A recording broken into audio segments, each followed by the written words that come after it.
Portraits of Jesus, December 5. Today's title, The Reassuring Jesus. Or text for meditation. They all saw him and were troubled.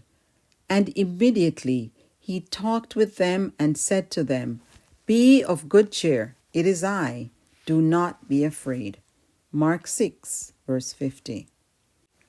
Several hours after the miracle of the loaves and fishes, the disciples were desperately struggling for their lives in a fierce headwind as they tried to cross the lake to Capernaum.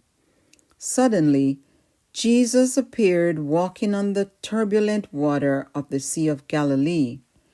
Distressed by the fury of the storm and unable to recognize Jesus in the darkness, the disciples were terrified by what appeared to be a phantom walking on the water. Paralyzed with fear, the disciples screamed for help. In that moment of fear, Jesus uttered the reassuring words, Be of good cheer, it is I, be not afraid. Mark 6, verse 50. What instant relief and hope must have come to the hearts of the troubled disciples by the familiar voice of their Master. This threefold exhortation has since brought peace and assurance to God's children everywhere.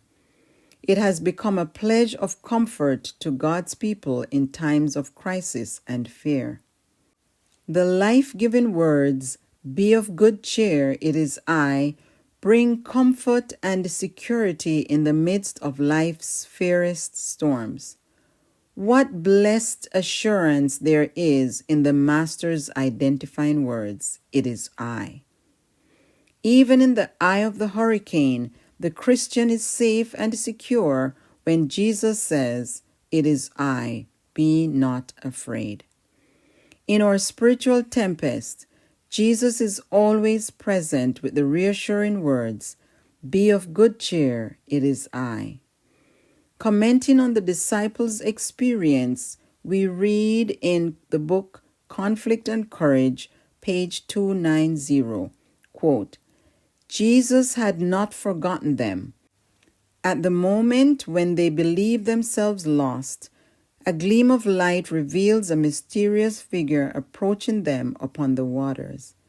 Their beloved Master turns, his voice silences their fear. Be of good cheer, it is I, be not afraid. End quote. My prayer today, Lord, in my fears and distress, may I also hear your reassuring voice saying, Be of good cheer, it is I, do not be afraid. Amen. Join us tomorrow for another portrait of Jesus. And as usual, we encourage you to like, share, and subscribe. God bless.